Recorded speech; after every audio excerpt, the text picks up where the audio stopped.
All right, everyone, welcome to another exciting episode of the Phat Games podcast. I'm your host, Blair. Unfortunately, this week, Gary is a little under the weather. He couldn't make it. Now I'm going to introduce our guest this week, the wonderful, the awesome, and my personal friend, Red Vonix. Say hi, Red. Howdy. Hi, everyone. Great. So how you doing? Good. I mean, life's been a whirlwind the past year, just like it has been for pretty much everyone, I think. But I gotta say, I can't complain. That's great, actually, because I mean, there's a lot to complain about in this last year. There's quite a lot. There's quite a lot. Which is kind of why I feel very fortunate in a lot of ways. Well, that's awesome to hear. We could probably get into a little bit on that as we get into the podcast here. All right, my friend. So why do you call yourself Red? Oh, Lord. Let's go back. Going back about 10 years ago. In the Wayback Machine. Step right on in. So, my real name, Dave Calabrese, I went by that for about half my career, maybe a little less than half, roughly. And I could never make a name for myself, and I think part of it was I wasn't really going out on my own and doing stuff on my own. I was working with a lot of other companies and things. But when I started my first company, my second company, I couldn't make a name. So I started trying to figure out why. And I realized that in working with different companies, they'd be like, oh, you're this great artist, or oh, you're this great voice actor. And I'm like, I mean, I'm not horrible at art and I can voice act when I need to, but what? So I started doing some more research and I found that the name Dave Calabrese is already used in entertainment roughly 10 plus times. I mean, there's actually I think it's a goth metal band with the name Calabrese and everything. So I couldn't make a name because my name is already heavily used.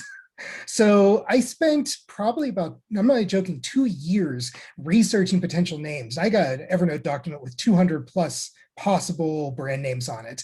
And, it had to be something that was easy to remember, something that was like me, and also something that was not already branded, didn't already have tons of Twitter accounts or anything.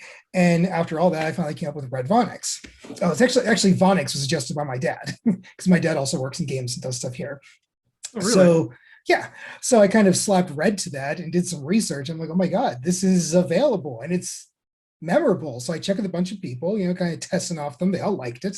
So I trademarked the name Red Vonix. And it was kind of funny because my first time in Japan back in, I think it was 2016, I actually got the message of acceptance. I'm like, I'm in Japan and I just got my trademark approved all at the same time. This is best day ever.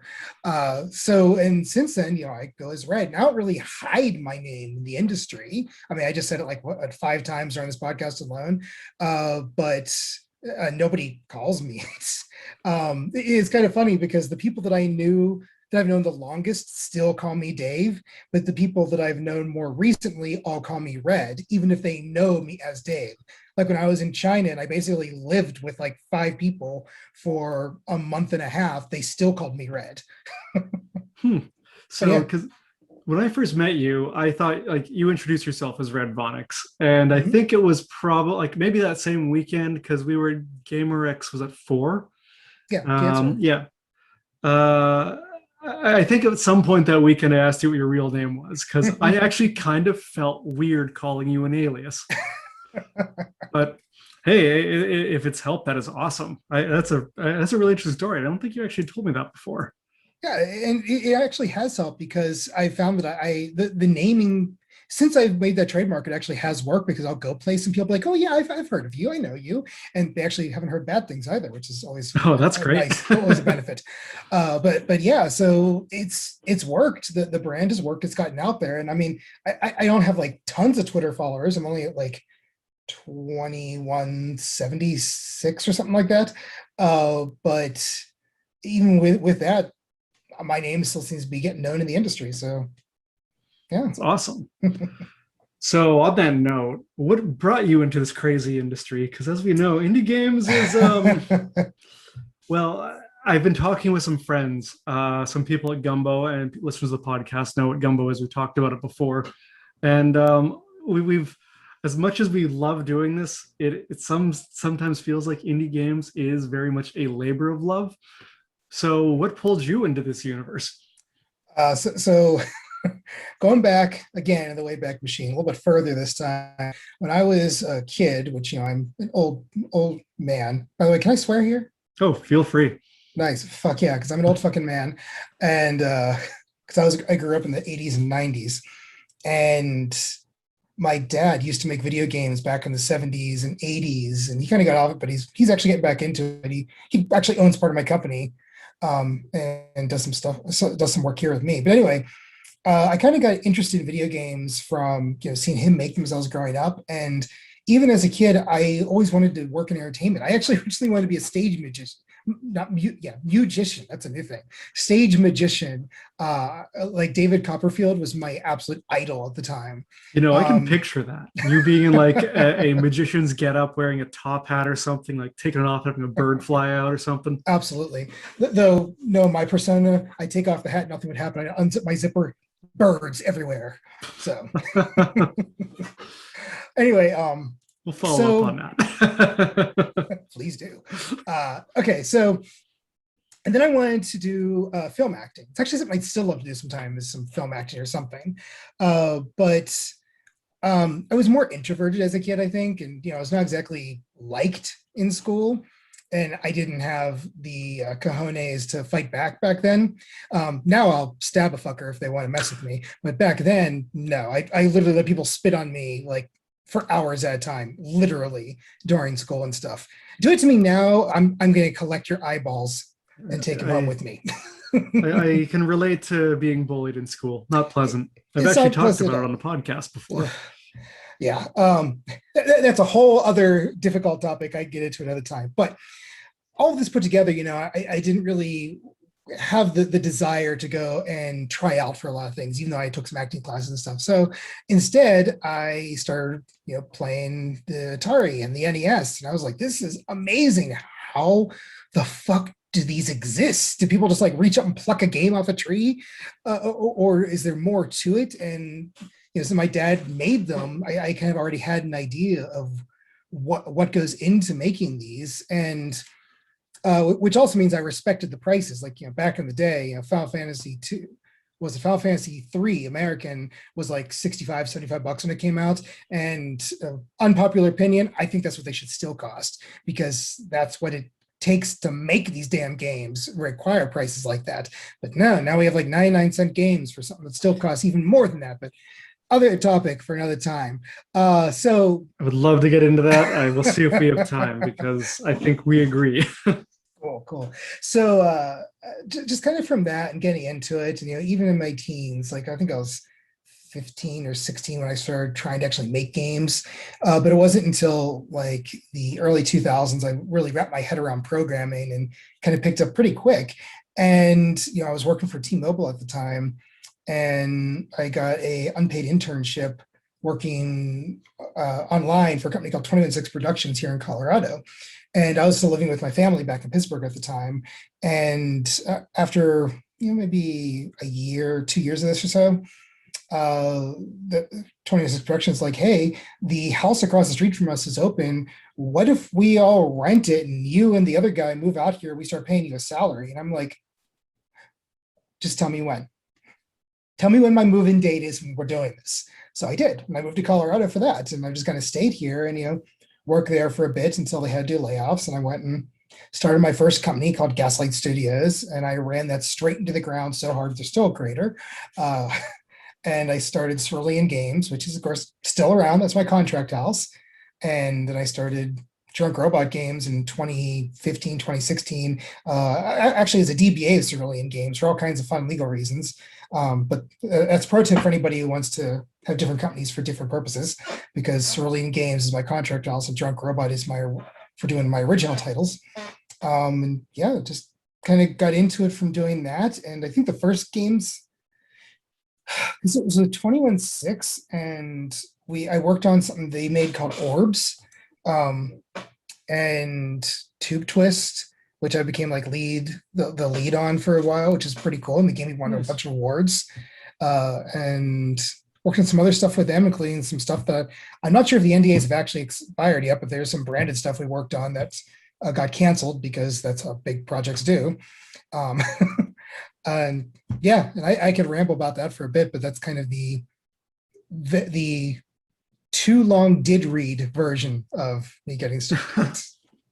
Well, that's great because it's actually a great segue into the next question, because I wanted to ask you what some of your past projects have been, because you've done a lot of stuff. I have, and it's been fun. I mean, obviously there's Orbs, which there's an arcade version and a PC version. I've worked on Orbs 3, which was a lot of fun. It was kind of silly because we weren't allowed to talk about it all while we were producing it. And I was managing the community, and all the community kept saying is, "Are we ever going to get a new Orbs?" And I kept telling, I had to tell them, "No, we're not." While in another window working on Orbs 3. You were strictly on an NDA, or was that? Well, actually, the boss of the company said if we talk about it, we get fired. Basically. Yeah, pretty much. So, which is sad because people wanted it so bad. And because we weren't allowed to talk about it, when it actually came down to it, the sort of publishing company, it wasn't really a publishing company, is a big thing there, but I won't get into it. They ended up focusing on another game instead because the other game was talking about it. So Orbs 3 kind of got canned in a lot of ways. That's too bad. Yeah. But of course, there's Tube Twist, like I mentioned, and that's up on Wikipedia. You can look at that. I'm just trying to think what's like my greatest hits. Like I worked on one of my original titles is Santa Special Delivery, which is this kind of silly game about Santa shitting down the chimneys of bad kids. And that comes up every holiday season. I'd actually love to get it. I remember when you made that game. We had just met like not long before that. I didn't realize he was shitting down chimneys, though. Yes. Because those kids deserved it. They were really bad. I'm going to be honest. I actually never played it, so now I feel terrible. I'm going to have to go back and get that game now. Well, I'd really love to get into like Humble Bundle or something this year, or see if I can spin up a quick remaster of it, or something. I've been, because the game actually, people loved it. And if you look it up on YouTube, there's always all these posts about it, very positive ones. So it's something I need to think about again at some point. So there's going to be more bad Santa at some point, but not the film, more of the shitting down the chimneys for vengeance style. So you're making a sequel then? At some point I want to, yeah. This is not a sequel announcement. This is a intention of. A desire to. Yes. So, okay, so let's see. So I worked on a couple of porn games, which I know you already said. I have, yeah, that was one of the questions I wanted. So let's get into that now. Why not? Tell us about that. So there's a company called D-Dub, and so back in the day, there was, I promise this is all related. There was a game engine company. There's a game company called Garage Games, and they made a game engine called Torque Engine, Torque 3D, which is what we did, like everything. And Torque basically used to be the Unity back in the day. Yeah, I've heard of Torque. Yeah, before Unity took over. And I got to be like good with Torque. Like I'll stroke my own ego there that I was fucking good with Torque. And you know, I even did stuff with Garage Games. I helped with their internal engine documentation, other things. And I did a lot in their forums, and that's actually one of the things that I've mentioned to Unity numerous times, is I feel they are not as approachable and don't have the same acceptance or acceptability.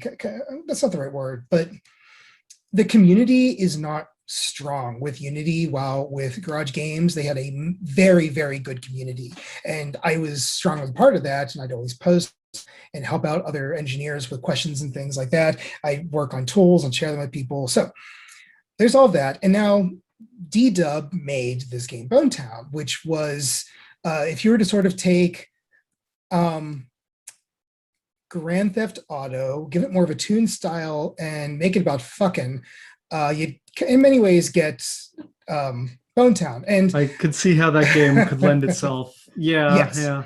And for those who know Bone Town are sitting there going, "Oh my God, Red accepts that game." Okay, I would totally admit there's a few not woke parts about that game.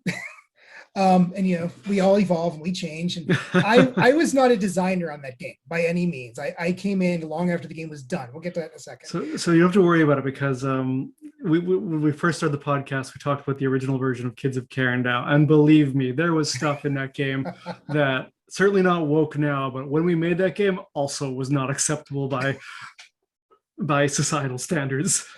Gotcha. Yeah, that's fair. So, but with Bone Town, so I was, I've always been very sexually accepting of things. I mean, I'm very publicly in open relationship.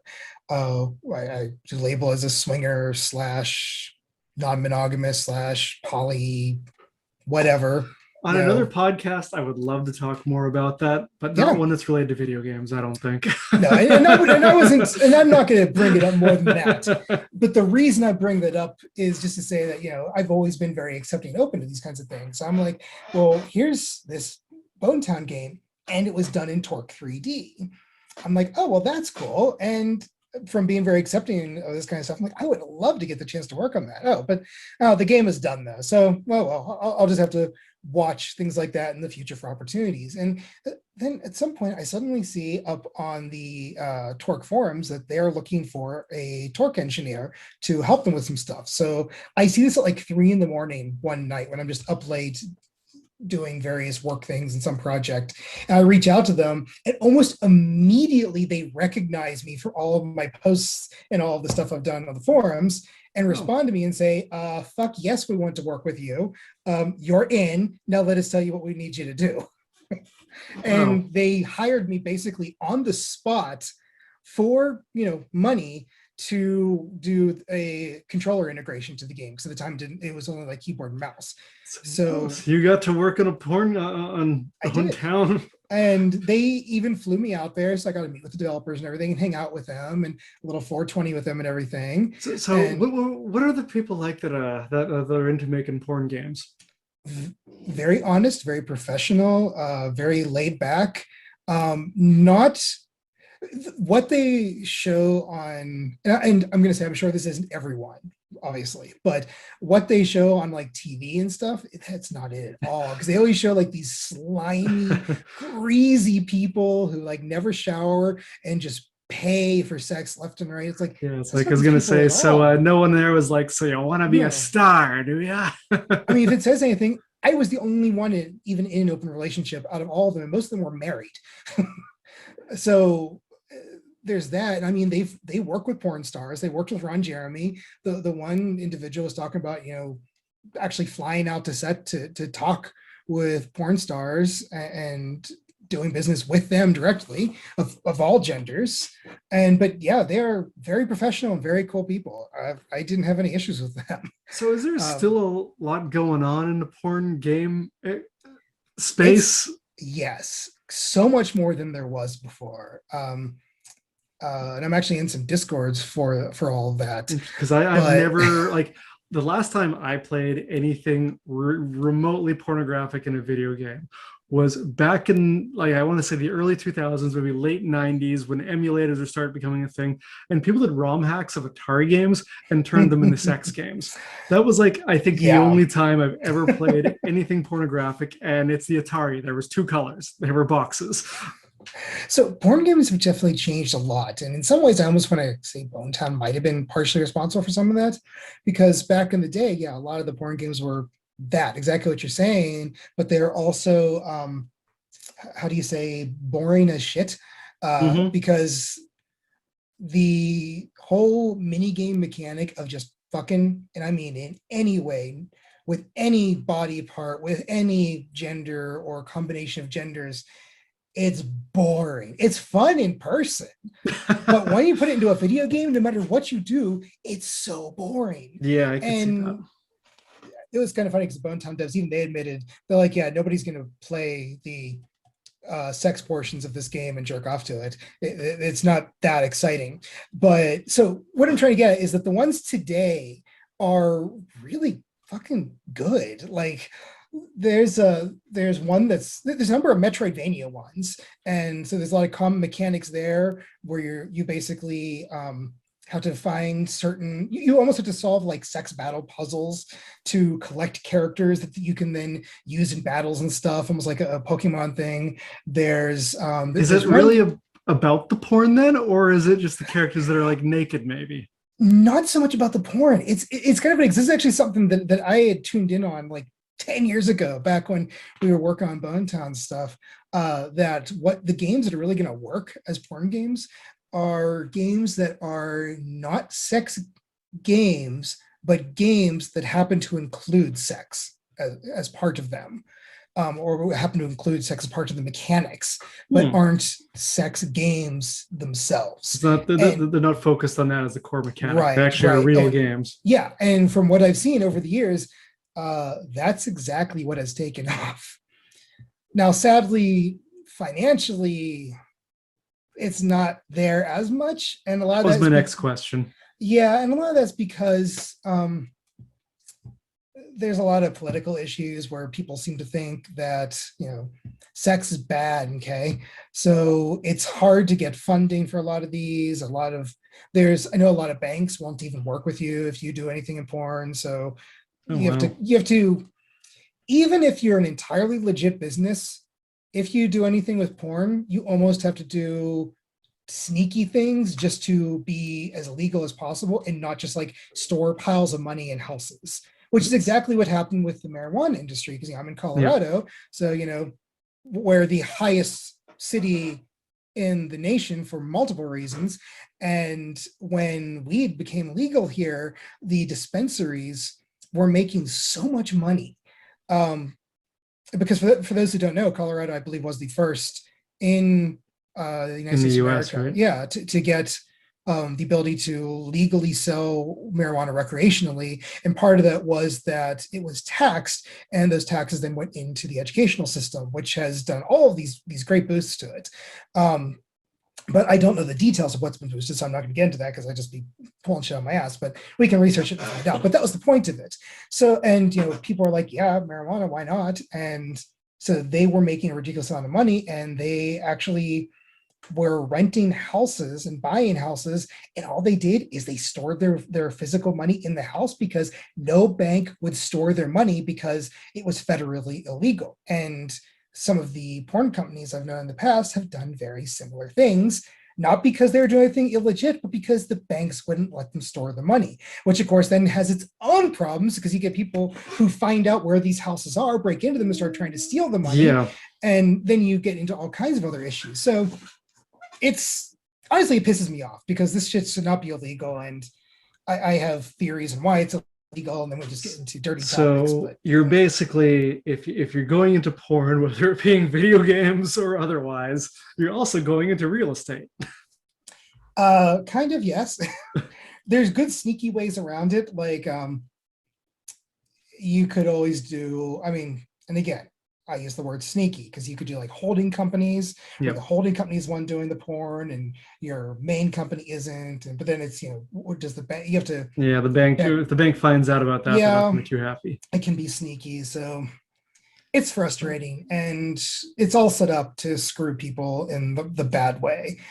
But because of all of that, it also means that none of this pays well. And if you think video games don't pay well, video game porn pays even less. I know because I have looked for projects there, and I was getting offered like a fraction of what I would get offered to do like senior engineer stuff in games, and senior engineer stuff in games is pretty fucking low. So like it's more so a labor of love than making games than making normal games. It really is. And I'm not going to say people can't make money there, but again, we're talking the minority versus majority, and it's kind of like iOS games. The majority won't sell a single copy. The minority will sell hundreds of thousands a day. Yeah, it's like anything today. We've democratized the whole process, and we've done that for music as well, and even in some respects with productions like video productions because of YouTube, like this podcast being in video form. It's made it so you win the lottery and you're successful and you do really well. The same is for making games or having a band or whatever. Mm-hmm. So none of that's really changed, although the process is a lot more democratized. You far fewer control the industry like it used to, but there's still the money filters up to a select few. Yeah, absolutely. Which sucks, but not everyone can become a millionaire. Although we want to. No. I'm definitely working on it. So on that note, then, I know you're working on it. You got a lot of great stuff in the pipeline. So on that note, tell me a little bit about Runic, if that is the current name of the title. That is the name, yeah. And I know it was originally called Gloam, but we changed it to Runic, and we discovered that somebody already claimed Gloam up on the Steam store. So he couldn't use Gloam. But yeah, so Runic. Runic is a premium match 3 story-driven adventure game. So you play as the unnamed mortal, and there's basically this event going on in the world where one day the sun rose and it just never went down again. In fact, the full name of the game is Runic Eternal Sunrise, because it's been a sunrise has not gone down. And it's been about a month and a half now at the point the game starts. And as the unnamed villager, you're sent to the ancient ruins where it's said we used to communicate with the Celestials. And basically they're desperate for anything to work at this point. And nobody's communicated with the Celestials, apparently, if they even exist, in hundreds of thousands of years. So you go to these ruins and you attempt to communicate, and it works. They do exist. This one, a very young celestial named Ra, comes down, and she's kind of saying that, oh crap, this is my first gig ever working with somebody, and oh crap, this is way bigger than I have ever thought I could work with. I'm more here for you lost your sheep? Cool, I can help you find your sheep. Oh, the entire world is in danger? I'm fucked. But she's the one who ends up helping you. And you go through the game with the match 3 mechanics, very similar in a lot of ways to Candy Crush, but without any of that. There's no ads, there's none of that bullshit, purchasing stuff. You buy the game once, you have it. And you go through, yes, and there's an ongoing story as you continue on. We have a whole item system, and each item can be upgraded, which makes them a little more powerful. There's 5 worlds in the game. Each world ends with a boss battle, including a final boss battle that has its own music, everything. So how does a boss battle work in a match 3 game? So the boss battles for our game specifically are very interesting, because basically what you come down with is that each boss is based on a particular element. And we work more with not so much the American concepts of elements, but I believe they're more like I want to say the Chinese style, where it's, and now I'm on the spot, I'm not going to remember, but it's like metal, fire, water, sun, and moon, something like that. Don't quote me on that. I mean, I've only worked on the game for a while, but I can't remember this. So each of the bosses is what is an element called an elemental beast. And as you go through the game, there's these crystals, and inside these crystals, there's trapped a pixie, and there's a pixie to each of the elements. So each of the 4 main elements: fire, water, forest, and something else. Fire, water, forest, and stone. So the elemental beasts are formed, as you'll learn through various story reasons in the game, are formed out of a particular set of pixies. They kind of come together to form this.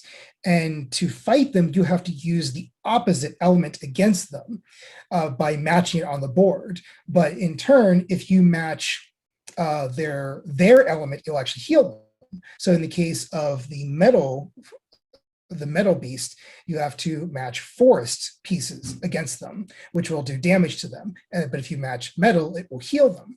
But at the same time, they will retaliate. So if you do attack the metal forest beast with forest pieces, that character specifically, each one has a different kind of attack. That one specifically will drop swords out of the sky and blocking spaces for a period of time. Well, that's really awesome. As Red mentioned, he has sent me a build, and I have played the game, and it is really great. It is a match 3 game, so those in my books are awesome. I used to play a lot more of them, mostly on mobile, and kind of like games like not quite match 3, but like Puzzles and Dragons. Or Puzzle and Dragons, I think it was that old. Have you ever played that mobile game? Maybe. It was like, God, how long ago was I want to say it was almost, Christ, it was like 8 years ago now when I last played that now. So I'm sure it's still a thing. But yeah, there's a bunch of other games like it that follow the same sort of context. That those games are more like RPGs, where you're doing a match 3 to like cast a spell against an enemy on the screen. They're kind of dungeon crawly. Yeah. But yeah, definitely looking forward to this one. And you said you're releasing it on Switch? So the game has been built to run on everything. And I mean, I've already made Switch builds and everything. We haven't settled with the publisher yet, but so we're actually first releasing on the Leia Red hologram phone. Because this was sort of a partnership project with them. Okay. So we're going to release on there, and then we're going to come back and we're going to do a bunch of updates. We're going to add in some hidden content and bonuses for those who like 100% parts of the game. And then we're looking to release pretty much on Switch, Xbox One, PS4, etc. Part of the thing that I do with games, I just make sure they work on all platforms from day one. So we're already a multi-platform title. It's been tested. Plus, it's a multilingual title. Everything's already localizable in the game. So we're aiming to do worldwide release on all platforms. Which I know everybody says you can't do this one-person team. And I go, fucking watch me. Yeah, I was just about to say, how big's your team? My team is me, and anybody who thinks they can't do it, like I said, fucking watch. Well, when you say, because I thought you had some help with music and stuff, or am I wrong? Well, in terms of engineering, it's me. Yeah, Okay. So it's myself. I'm also working with a gentleman by the name of Devin Motola. He did the soundtrack for the game. That name sounds awfully familiar. But anyway, go on. He's worked with me on other stuff in the past, and he's doing some music for Purrtato Tail also. And then we also have Rock Knock or Mario Santos, who did the character art and a good bit of the scenery art as well for Runic. Hope. Hope is different for everyone. Some hope for success. Hope for love. Hope for freedom. Some hope the missing will return. Or the cataclysm they herald will never rise again.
The end begins with the Elder Star.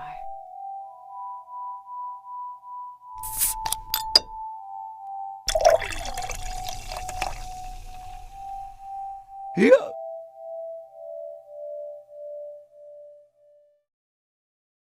Okay, so you actually, I'm going to change gears a little bit here. And you kind of just mentioned it. But good sir, what happens when you combine a cat and a potato? Well, you get one of the biggest fucking games I've ever worked on that is actually going to probably hopefully release in 2023, called A Purrtato Tail, which is a puzzle platforming JRPG adventure about the potato cats on the Isle of Moor. Okay. I got like a ton of things I want to ask you about this, because so when we first met, you were just starting, or actually no, I don't think you were starting on Purrtato Tail. I think you may we had just started, because okay. I actually started Purrtato in late 2015, and I had originally built it out as, you're gonna laugh, as a let's just do a quick little puzzle game and get it out there. Scope creep. I have no idea what you're talking about. So we built that, and I started in late 2015. And at GDC, I actually took a build with me of this little simple puzzle game where you placed characters, and like, for example, you might have a wall, beer is the wall, and there'd be a star over here, and you'd have a mount point here, and you have to place the characters so they sort of like arc and physics bend over and touch the star. And that's how you completed levels. And I showed off, I think, 4 or 5 levels. I showed it to some friends, and they all pretty much dug it quite a bit. But I played this game at the Mix GDC 2016, which is when I was showing this off, called Hue. And I'm playing it, and Hue is this puzzle game where you like collect colors and have to sort of change the color of your environment to reveal different things. And the game was a Metroidvania, but I kept thinking, man, this feels like it could have been a puzzle game, but it's so much cooler as a Metroidvania. Why couldn't I do it with Purrtato Tail? And then the scope creep begins. So I'm at a party the next night, and I actually run into the developer. I don't know he's a developer of Hue at first. It's a Henry Hoffman. And I'm chatting with him, and I'm like, oh yeah, I was playing this Hue game. And he goes, really? That's my game. I'm like, oh, well, I was playing it, and I saw how it was this like puzzle game, but a Metroidvania and everything. And he goes, it's interesting you said that, because Hue used to be a puzzle game. We turned it into a Metroidvania. I'm like, because of playing that game, I've been working on this puzzle game, and I decided I'm going to go home and turn it into a Metroidvania. He's like going, yes, I did the same thing. I'm so glad you got that out of it. So I came home and I fucking did that. I made a platforming system, and I tried jumping this character around. I'd place the characters just like in the puzzle version, and I jump the character around, and I'm like, this is fun. I actually kind of really dig this. And so from there, I just kind of kept growing it. And we never really had a budget for it, so I was never able to like throw a lot of money at it. And I mean, we got a little money here and there, but it was like not a lot. And so it's enough for me to like pay for some music, pay for some art, things like that. So as a result, I was pretty much working a lot of these various side projects, as you do in games, until you get something stable. So I'm working like 4 or 5 full-time projects at a time for like pennies to the dollar, just to not be able to pay bills. But at the same time, I'm working on this Purrtato project on the side, just kind of screwing around with different ideas, but never actually having a very cohesive direction because of, I'm like, oh, well, I don't have time to work on it now, so we're going to shelve it for 3 months and come back to it. And I come back to it and have all these new ideas and different directions. I'm like, oh, well, this thing here isn't as good as it could be, things like that. So that kind of resulted in it kind of really just blowing up in scope. And I think it was around 2018, I want to say it was, that we were pushing hard, like really hard, to get some funding. Yep. And we even had this one publisher who we were actually this close to signing with, and they're going to give us the full budget we need to produce the game. And then at the last fucking second, these assholes pull out. And I'll tell you privately later who it is. I'm not going to publicly shit on people, but I tell everybody I can not to work with this publisher, because they did this to me, and they did this to a few other companies that I'm friends with also. But I mean, we're so close to signing with them. We even did the thing where at GDC 2018, I actually brought a bottle of fucking locally produced whiskey or rum. I forget what it was, but it was like an expensive bottle made in Colorado. And I gave it to them and everything as, a goodwill gift, because I knew we were about to sign. And, in person, even like, yeah, so we're going to go home. We're going to send you the paperwork. I'm like, this is amazing. So that actually affected how I treated the entirety of GDC.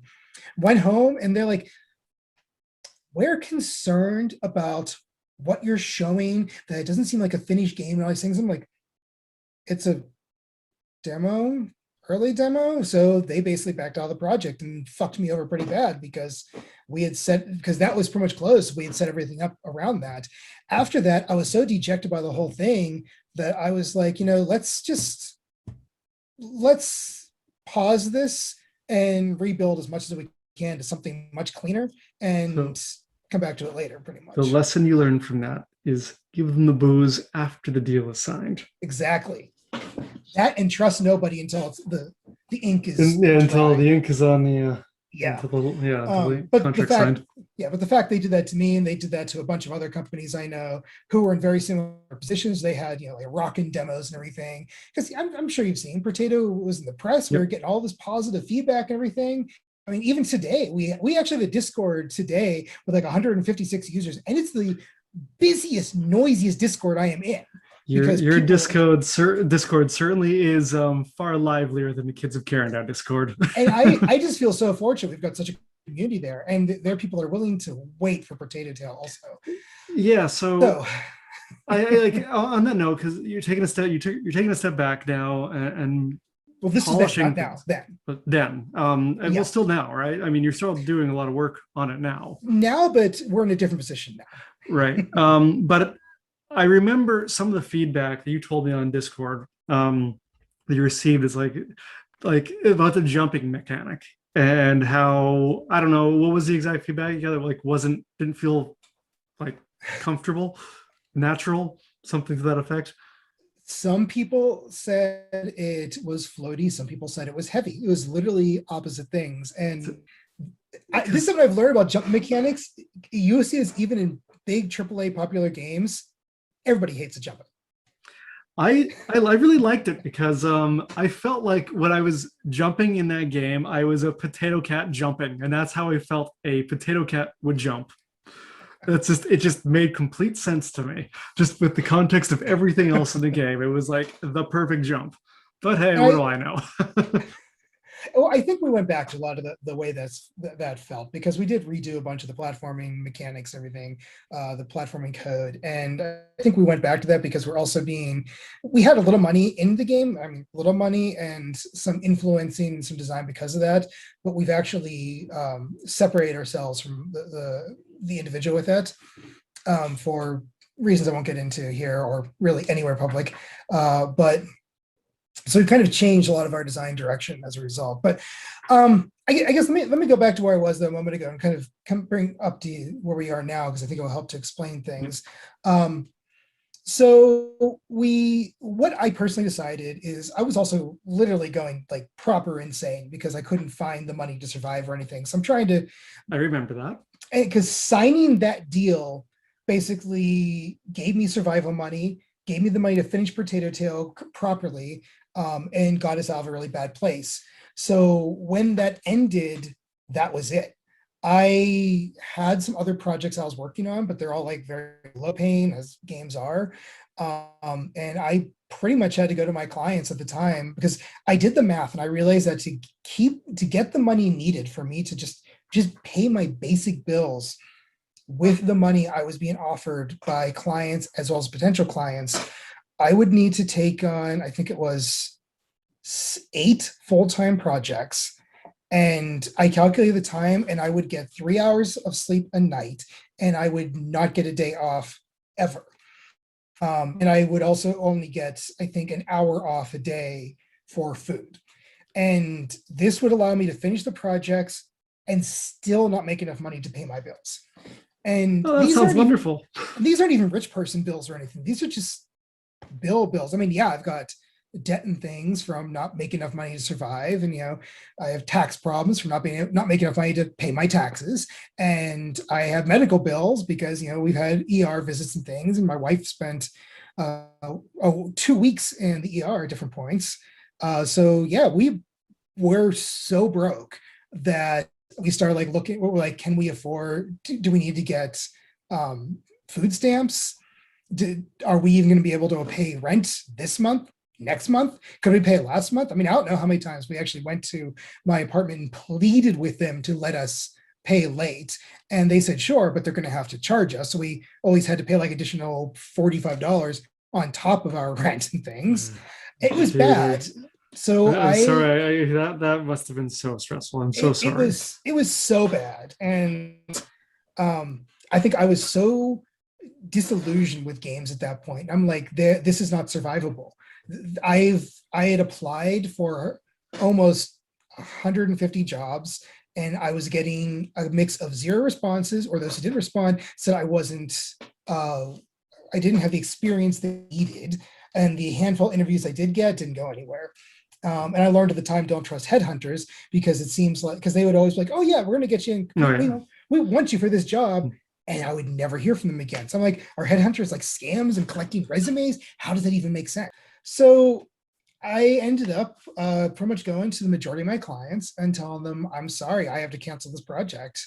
I can't, I gave them a professional reason, but truthfully, I couldn't mentally continue. I was very seriously considering suicide. Oh my God. And I remember even telling my dad that I'm like, I think I might leave the game industry. And he's like, you sure you want to do it? That's kind of what your passion is. And I'm like, this industry is not survivable. You cannot work here and make enough money to live or anything. So I ended up doing all of that, backed away from projects. There's still one person in particular I feel really bad about because I think she thinks I hate her or something. Because when I backed away from a business deal we had, she even messaged me like 3 weeks later and she's like, I just need to know, was it something I did? And I'm like, I promise it's nothing you did. So if maybe she'll watch this podcast. I was going to say, if she's watching this, you know who you are. And I swear it was nothing about you. I couldn't afford to keep up with that. So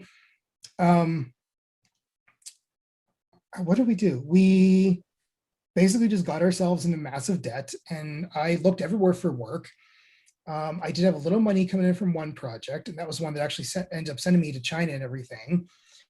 But I had to be damn careful because we were still borrowing to pay rent and everything. And I know my dad, who'd always made decent money, basically supported me in a lot of ways.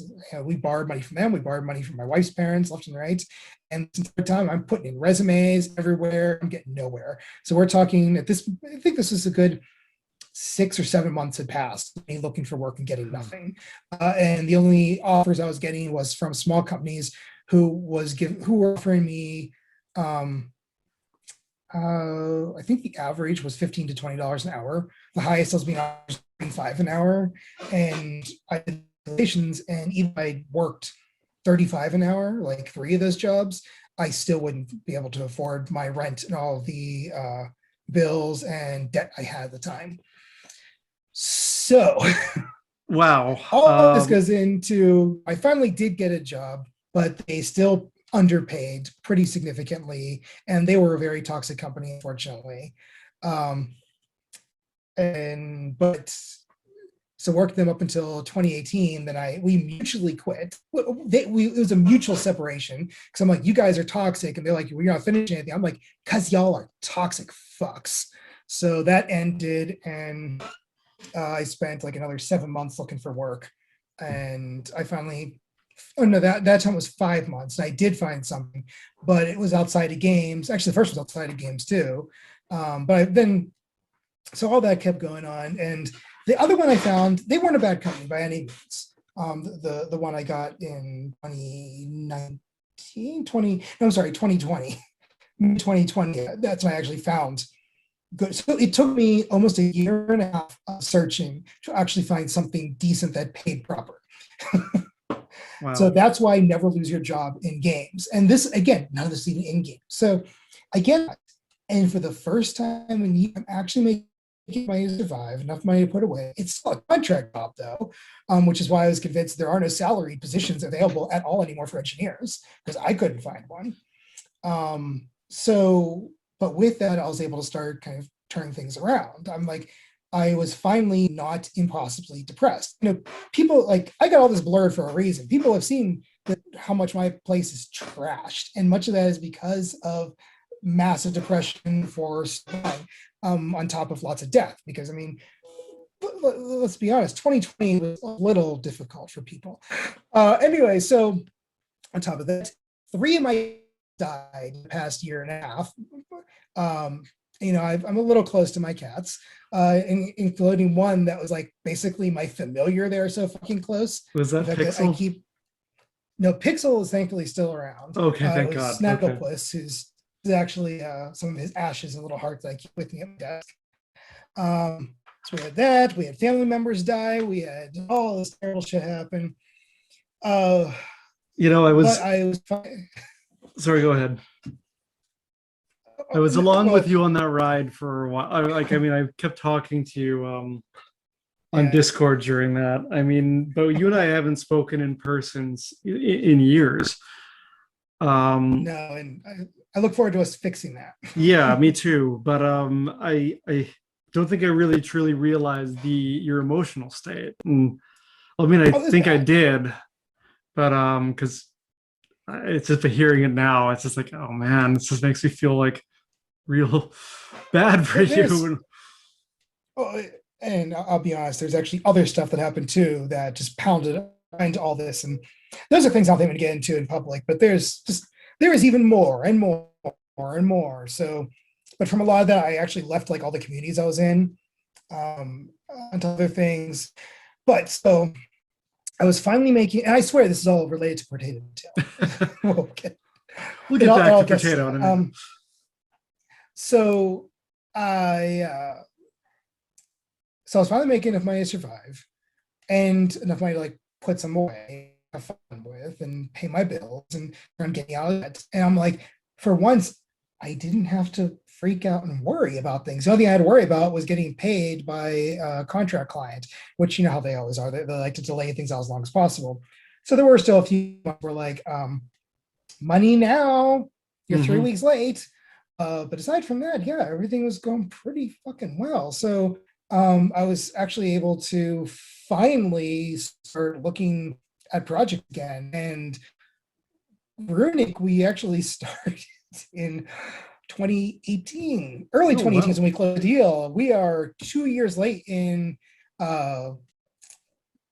that for our partner, and I'm very happy they've been so willing to work with us and deal with us. Or I should say deal with us, but work with us on the delays and everything. But a lot of that was because I was in such a bad place. I couldn't finish this game. But so getting that up last year, I was finally at a point where I was able to start, focusing on things again. And I took a hefty step back, and I was, looking at Gloam, became Runic, and figured out the completion plan to make this work. So I'm sure people were like, didn't you go last year, Red? And yeah, I did, because one of my clients I got, who was a super awesome client, I actually still have them, they actually gave me the money to go. And started working with them. So that was really I think you broke up a little. It was the Tokyo Game Show that you went to, right? This actually wasn't Tokyo Game Show. I did go to Tokyo Game Show for business with like some of the last of my business money back in 2019. Okay, so I got my time. So sorry, I'm sorry. Where did you go then? So I went in 2019 to TGS to find projects. Didn't find anything because we hadn't released anything in a while. And as a game company, if you haven't released anything, you don't exist. So, but in early 2020, literally just before all the pandemic stuff hit the, shit the fan in the bed at once, one client is like, hey, you want to go to Japan? And I was like, what body part am I putting where to do this? Because yes, I'd love to go to Japan. And they're like, okay, well, it's part of working with us. Here, money here, here's a bonus. Go fly to Japan. Pretty much, yeah. So they funded my entire fucking Japan, which was wonderful. But I'm just bringing that up in case people watching this are like, Red, you say you were so broke, but you went to Japan. I'm like, yeah, and that was how and why, and also how I went in 2018, the last of my business funds to find work. That wiped out whatever the company had left. So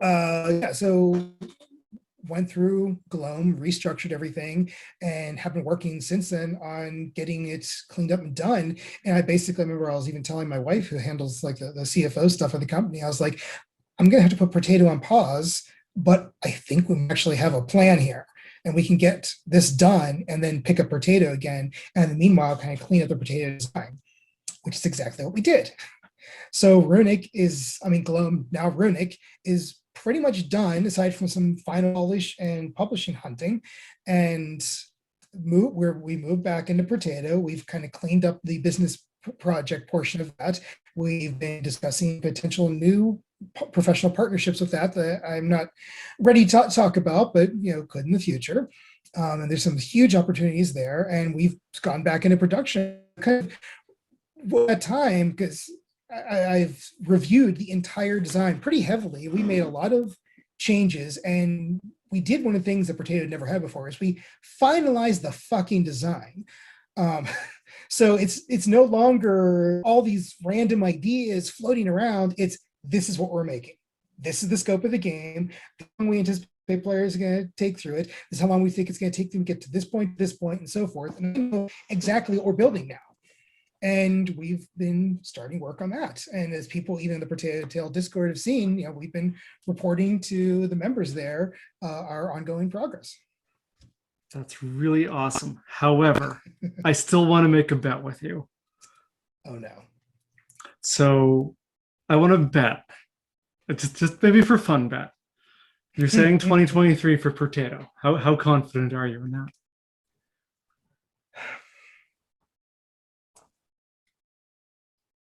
To be honest, I'm 60%. 60%. So I've been telling people 2025, 26 for Karendow. So I challenge you. No, I'm not gonna make you a bet. I will challenge you. I will challenge you to get Purrtato done before Karendow. And if you don't, I win something. How does that sound? You got yourself a deal. I just want to know how much we're down the line here. I don't know. How about just a night of drinks? We'll start small. Night of drinks works. I was going to say a PS5, but they have to exist first to even buy one. So drinks or a it Switch is. Pro, because those should exist by then. Maybe. And Purrtato Tail will be on it.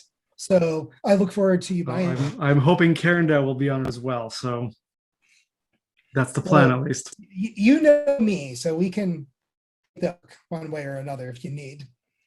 All right, we'll make it work. Yes. Awesome. Now we've got motivation for each other to get our games done in a reasonable time frame. Yes, free drinks. What's wrong with that? Nothing. Literally nothing I can think of. So, holy crap! After that story, the next question I have kind of seems irrelevant. Do you have any other challenges you want to add to the stuff you faced, or are you about good? I'm thinking.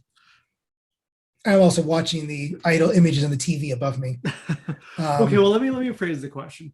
What are some of the harder technical challenges you faced? This not all the horrible other stuff when it comes to finding work and finding a fair payment, etc. But some of the stuff that racks your brain that takes you away from all that other shit. Sure. So on Runic, it was interesting because that partnership with Leia, their phone is actually really cool because it's a hologram phone and it's sort of like a lenticular card, and as you rotate it, you can literally see into the world. And it's sort of like, remember how the 3DS was? You could stare at it and there's that depth to it, except this takes it one step further and you can actually rotate it and see that. And technically, it does this with an array of cameras.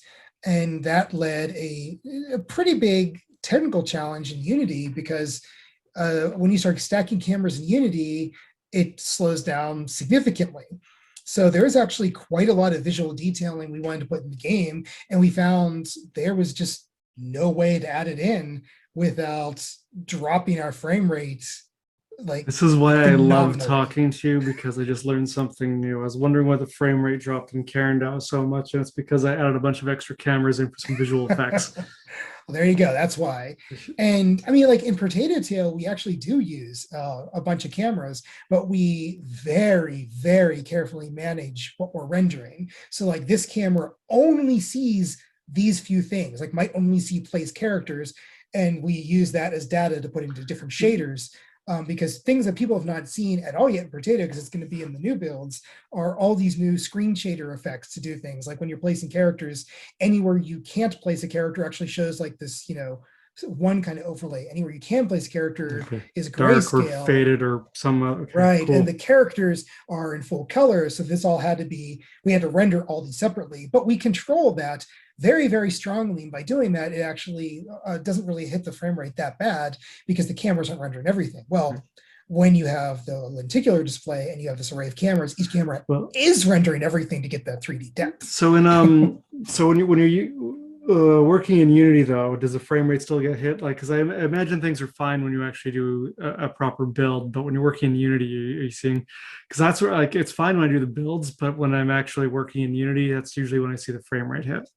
Now, there's a frame rate hit in Unity and in the builds. Well, yeah, and in the builds, because we had a lot of frame rate issues, I'll be honest, in Runic, and we push builds to Leia, and they'll be like, your frame rate is No, I hit. thought that was just because of my computer. I didn't think it was the game.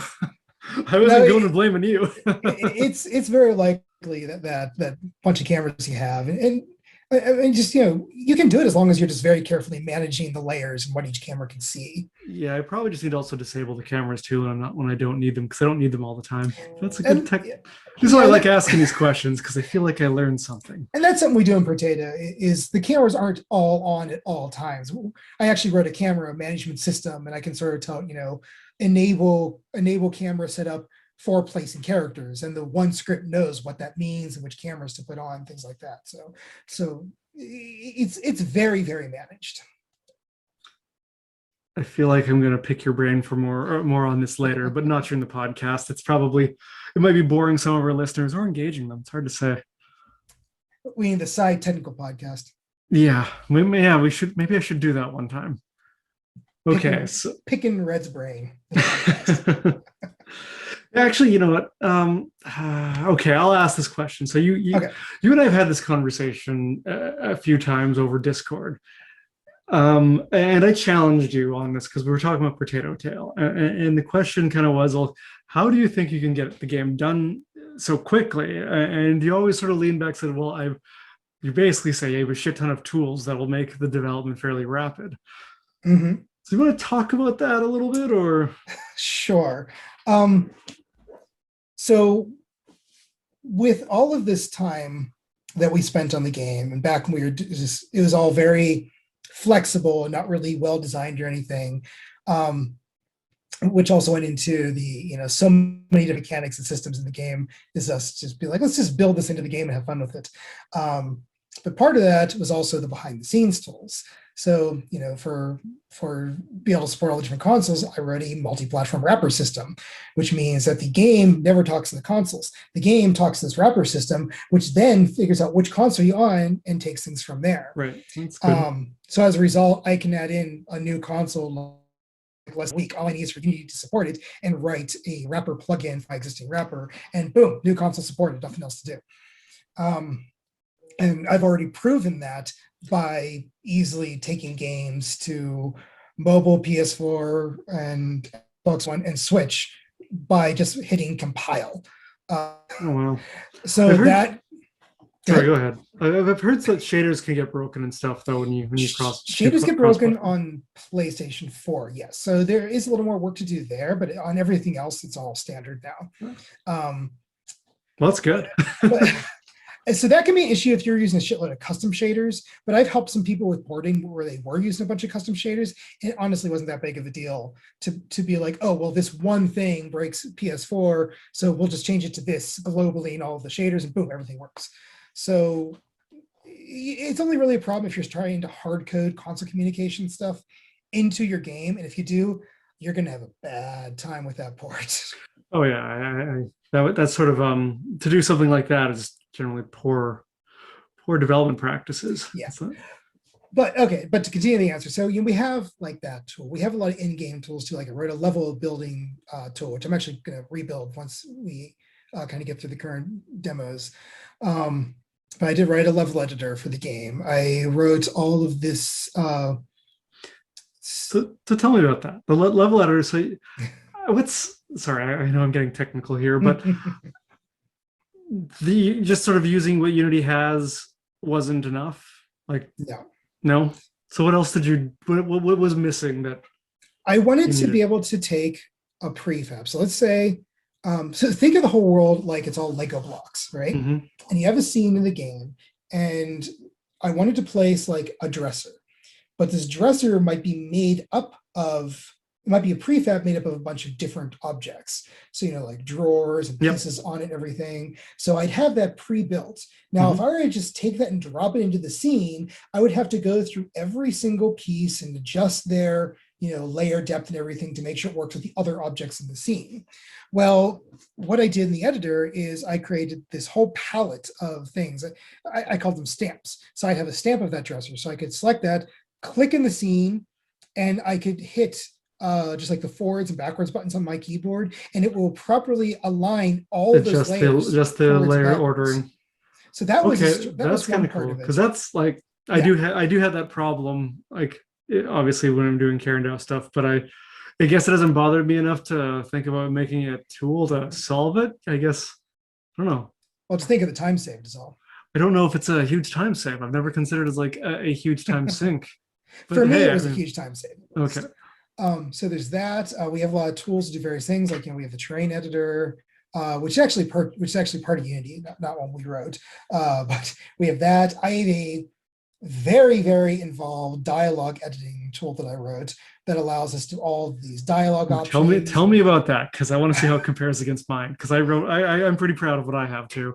So it's a custom node-based dialogue system with a WYSIWYG editor that actually shows you like the graph. Yep, no WYSIWYG for me. You already got me beat. And there's nodes for everything, and I can relatively easily add new nodes. And I mean, honestly, the code's a little clunky at this point. I'll probably scrap and rewrite it for Purrtato sequels, because there are 3 games planned if it does well. Wow. But 2035. But each of the dialogue nodes does things like, can adjust the little effects over the character's head. You have the little emote icons and that stuff. We can play sound. We can shake the camera. We can move characters around the scene. We can change. I don't do that in my dialogue system. I do that just my cutscene stuff. I just have dialogue in dialogue. Right. We can change the emotions characters show in their faces. We can change the animation characters are playing. Change the music. We can give items to the player. We can give quests. We can complete quests. We can give hats and weapons. It all plugs into the state system, so we can check if different local what I call volatile states are, what their value is, or if they exist. We can check for game-wide state flags.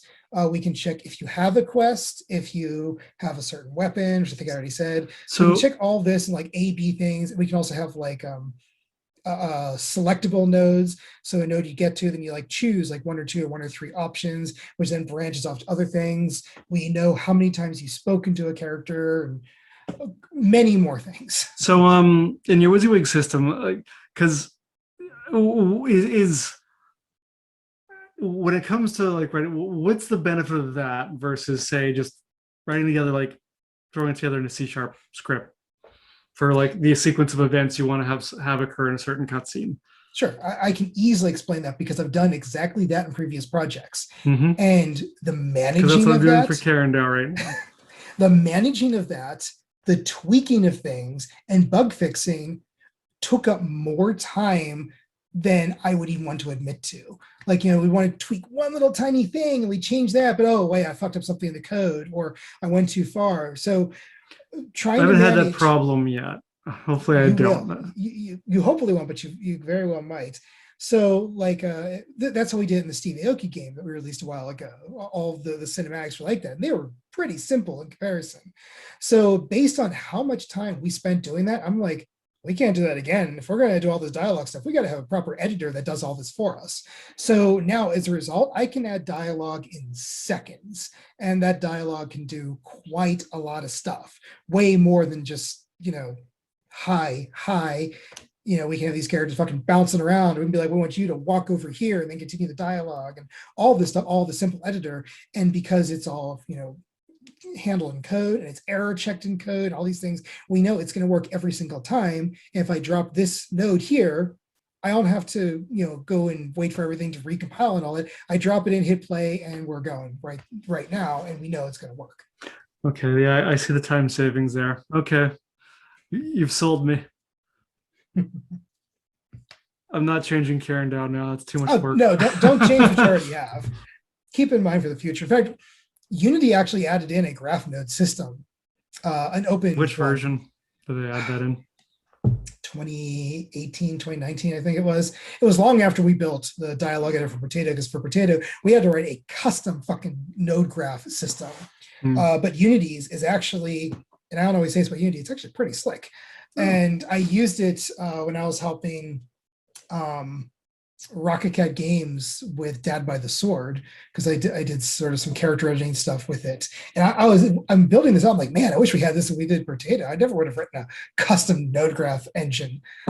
So for future things, I'm totally using Unity's built-in one, unless they fucking depreciate it again, because Unity like gets off on doing that. Yeah, they do. But like, I told you before that when I installed Unity 2020 to use the lightweight render pipeline so I could do 2D shadows, it completely destabilized my entire computer. At open Unity, my computer would just crash. That sounds like Unity, yeah. I had to roll back, and I haven't tried again. Maybe when I get a new computer, I finally will. Which I'm still waiting. That 16-inch MacBook Pro. Here we go again. All right. URP is pretty nice, though. I use that in everything anymore. Yeah, I didn't get too much into it, but it seems like it would be. If you could give advice to either a 10-year-old version of yourself or another developer or game developer or me, what advice would that be? When you get into the industry, everybody's going to tell you, pick something simple and small to make. And I ignored that. Well, I wish I had ignored that because I always wanted to make the big game. And I had always heard, make the small, simple games, just get some stuff out there. And yeah, no, that's bullshit because Purrtato, even though I've been making since 2015, I have learned so much making, even getting to where we are with that today. And I've come so much further as both an engineer and a game designer and a game developer and a story writer in every single part of my career just by working on a giant game, my giant dream game.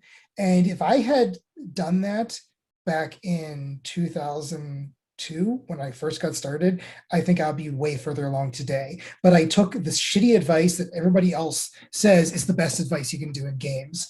So yeah, my advice is make that giant game. Even if you don't finish it, you're going to learn so much by doing it. You're going to lightning around your own career. Plus, when it comes to games, let's be honest, passion is what really makes it, because you get a lot of games out there that are just kind of junk or don't really make money. Then you also get these games that are titles that people put a lot of passion and love into, and those tend to be the games that get much more recognized. I guess I'm talking more for smaller companies. If you're a bigger company, this will get it recognized. But for smaller companies, and I'm not going to say it holds true all the time, but you get a lot of games like Celeste and such, and Fez, which are just made basically with, in absolute debt. But they put a lot into it and they believed in what they were making. And as a result, they put it out there, which kind of also goes to, and I guess I'm going to give you a second piece of advice too. And this is where I piss off the indies, because I guess I try not to see myself as indie anymore, because what I've come to learn what indie is a lot. And I say this because I've actually seen people say this too, is indie is not business. Indie is making games. I'm like, okay, that's great. But if you're running an indie studio, you need money. You got to treat your games as products. You got to put passion into it. You can still treat it differently than the big studios do and throw lots of money in, but it still needs to be a product. And I have literally seen massive groups of people fight against that. And I'm sure, you're probably gonna get shit from me saying that on this podcast, but that's my 2 cents, is your game is a product. Treat it like a product. I agree. I agree with you, but I feel like indies get so much pushback because it doesn't sound nice. It sounds indie. Their games are artwork to them. It's probably more artwork than something you want to monetize and make money off of. But they all want to make money off of it. But products need to be more than art. They need to have a market. They need to be able to make money. I say Purrtato has 3 games in the story before I close it out entirely. And I have a planned finite ending to the whole thing. But let's be honest, if Purrtato 1 sells like a copy or 2, I'll be miserable, but I'll probably cancel the next 2 games, or I'll just turn them into like a book or something. You won't get your Purrtato cinematic universe. I mean, I certainly hope it does. And that's the passion of me talking, is I want to tell this full story, because I fucking love it. I go on walks, and all I do in my walks is like listen to music that's inspiring. And imagine like the game story and the world. I'm thinking about like how the first one ties into the next 2, and what like the final boss of the 3 games are. Like I have it all planned out and figured out. I totally really relate. get to it. I've done the same thing with Karendow, except it's not going to be a Kids of Karendow trilogy. It's going to be a Kids of, and then it'll be a different nation that we're following, but all the stories are going to overlap, and the characters will overlap, and there is an overarching narrative that has already been sort of built out in my mind, but God knows if we'll ever see that. You don't need to tell me on the podcast. I mean, but do you know what the names of your games are going to be? So the second one is Kids of Pruth, and then the third one I haven't named yet. Nice. I've got a couple ideas because that one's going to have a very heavy sci-fi space element to it. So I haven't figured out exactly how that one's going to work out, or if it ever gets made. But story for another year, decade, whatever. I won't say on the podcast, but I can DM you what the names of all 3 Purrtato games are. Sweet. There's some spoiler stuff in the titles. It's nothing you'd be able to discern from me saying it here. But for anybody who's like playing the game or playing demos and things, as they get into it, if they hear these, they'll start to figure shit out. So I'll tell you privately after this what the games are all called. Do you want to give a pitch for Runic? Sure. So Runic, premium, and I do mean premium in every sense of the word, none of that freemium shit. Premium match 3 story adventure coming later this year to whatever our publishers will let us put it on. About working with the Celestials to solve a world-ending crisis. Sounds great. All right, my friend Red, it has been thank you for coming. This has been a lot of fun. We are going to be posting all of your social media and links to any game you basically want in the description. So we'll make sure that you get all the clicks. Yeah, it's been great. Thank you so much for coming, and we will see you next time.